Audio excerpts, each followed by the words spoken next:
La science, c'est la recherche d'une cohérence dans le monde qui nous entoure. Mais au fond, cette cohérence n'a de sens que si elle est partagée. La science n'est pas quelque chose qu'on peut faire juste pour soi.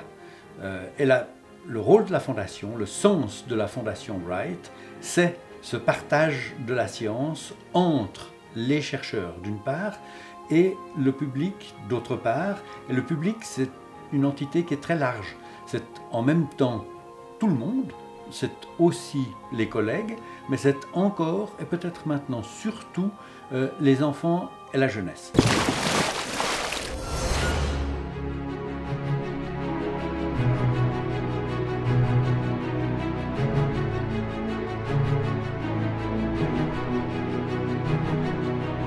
Je m'appelle Héloïse, j'habite à Marigny-Saint-Marcel.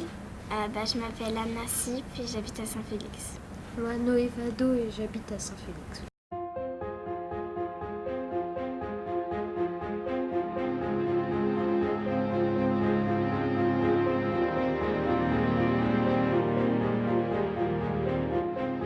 Avec la science, on peut prouver des choses qu'on ne croyait pas vraies. La jeunesse des marais. Ça, c'est extraordinaire. Ça, je ne m'attendais pas du tout à ça. C'est incroyable, je ne l'ai jamais vu ici. Plante très rare, protégée. Ah, j'ai trouvé un acarien. Où ça? Là, c'est tout minuscule. Attends, mets-le dans les mini-trucs là. Là, il est là. Attends, il faudrait que je le voie un peu plus. Attendez, la prochaine fois qu'il passe, je le prends. Attends, Anna, je vais en pleurer moi.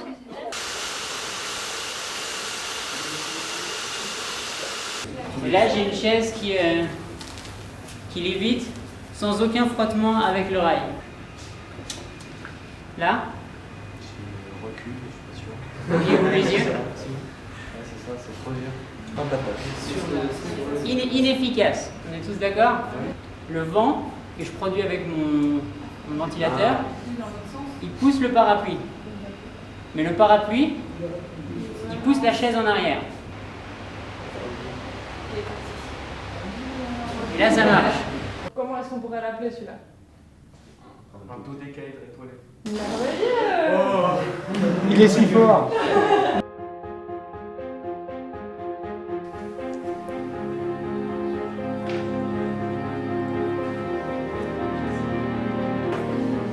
Celui-ci, là, je peux faire là. Ici, ouais, tu relis à là. Parfait. Ensuite, ici. Ok, mais Il y a un problème. ouais, il y a un problème. Par là. Moi, c'est plutôt là. Moi, j'ai juste un problème avec, Ouais, là. avec la patte gauche. Ça, là, c'est bizarre. Voilà, parfait. Ouais, voilà, exact. Là, non. Attends, tu vois pas un truc là? Un tout petit trait, ouais. Ouais, là, un trait là, je crois.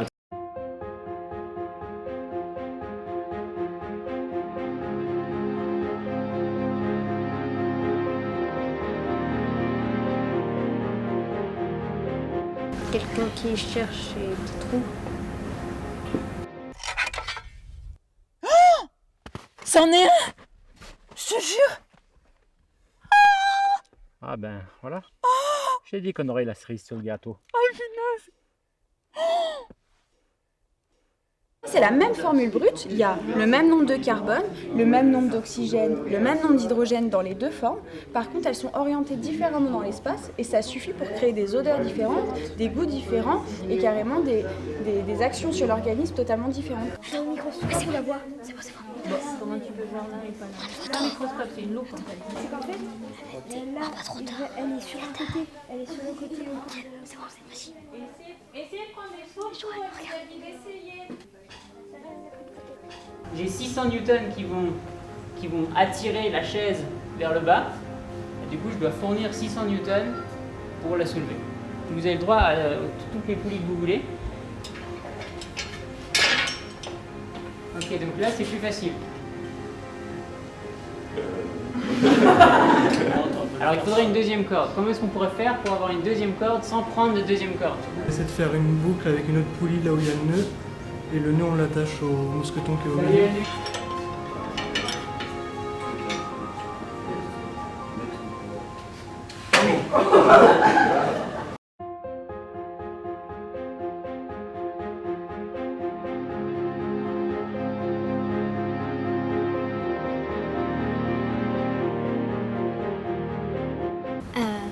des expériences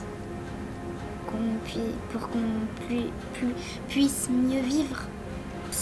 Il y a la pollution de l'air et la pollution du sol. L'air, c'est plutôt le pot d'échappement, par exemple. Il y a une partie qui entre dans le sol et une partie qui va dans l'air.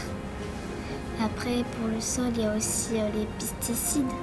Comme dit Louise, et après tout ça se rejoint et ça fait le réchauffement climatique. Pendant toute la nuit, en juillet, en août, il faisait jamais en dessous de 0, quasiment. Hein, parce que c'est rouge, hein, c'est à peu près 3000 mètres. La limite de 0 degré était souvent au-dessus de 4000 mètres, ou même 4500. Ouais.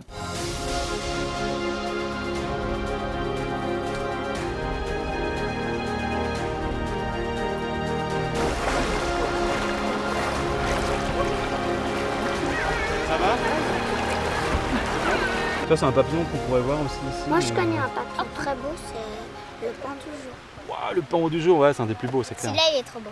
Là, vous avez vu, ce papillon, il est vraiment intéressant parce qu'il a des yeux, en fait, comme si c'était un autre animal.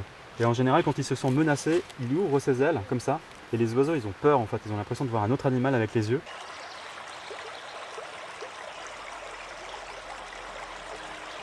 Ça, ce sont des algues microscopiques, donc qui ont en fait un pigment brun. Et c'est ces algues qu'on analyse, qu'on regarde au microscope et avec lesquelles on a une idée globale de la qualité de l'eau.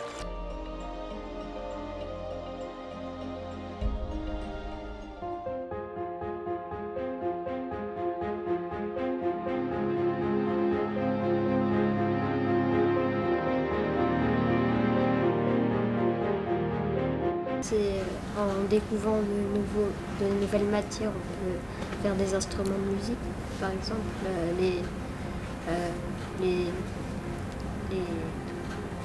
les améliorer. Mettre plusieurs produits chimiques et que ça fasse un peu un jet, quoi. Des expériences qui peuvent faire des très belles choses.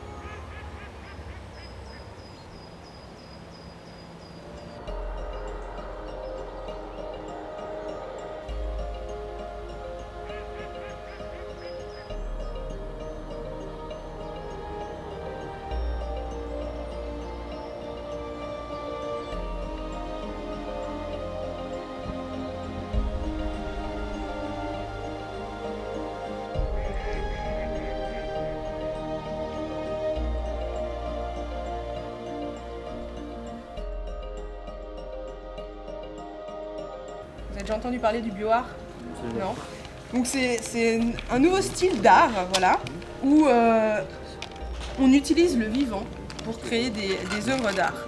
Vous allez prendre des boîtes et des dessins. Et ça c'est quoi? Ça c'est bleu. Ah, d'accord. Ouais, alors il faut avoir un peu d'imagination parce que c'est vrai que pour l'instant les bactéries elles ont pas encore poussé.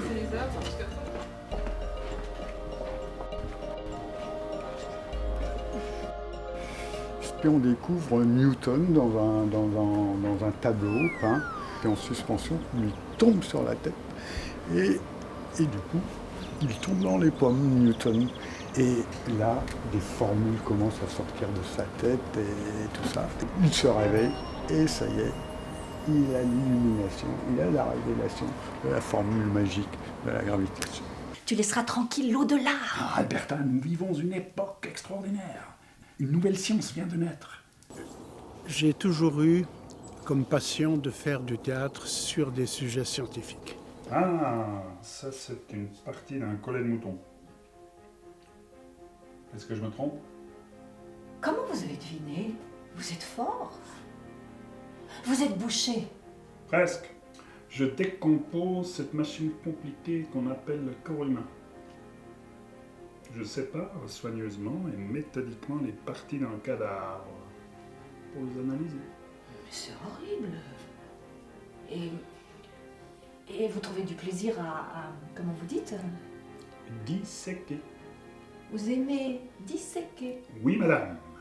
C'est ma passion.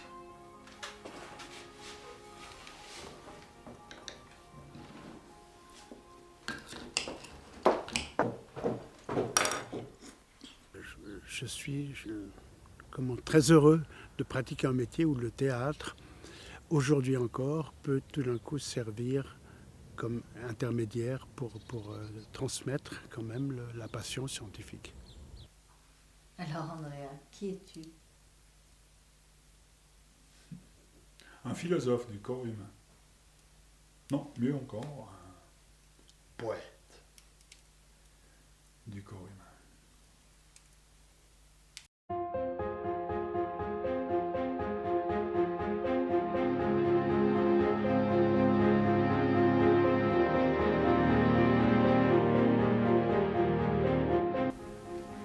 Paléontologue.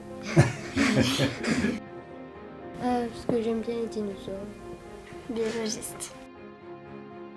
Parce que j'aime bien tout ce qui est plantes, découvrir des autres plantes et j'aime bien voyager. Moi, au Chimiscope, j'ai beaucoup aimé mélanger des produits, faire des expériences. C'est ma passion.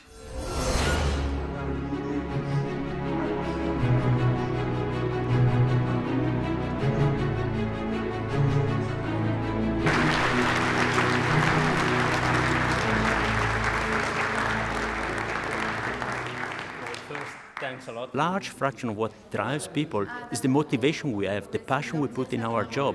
And you realize over time that passion, in the end, is the fuel for the human being engine. The beauty of communicating all what we do is not actually to reward ourselves. The beauty is that we engage public, we engage taxpayers as well, but mainly we engage new generation. We transmit them the passion to go for the future, to look for some things that we don't know yet, and this is the only way we can have our humankind evolving in the future. C'est une très belle semaine, à vrai dire. C'est justement une semaine où on arrive à dire à un grand nombre de gens dans la cité de Genève un certain nombre de choses à propos de résultats récents, brillants de la science moderne. Et au fond, c'est nécessaire de transmettre ça, c'est nécessaire pour les chercheurs, pour la science, parce que un savoir qui reste sous le boisseau n'a aucun intérêt, il ne porte pas de fruits. Le savoir doit être porté à l'extérieur pour pouvoir porter des fruits.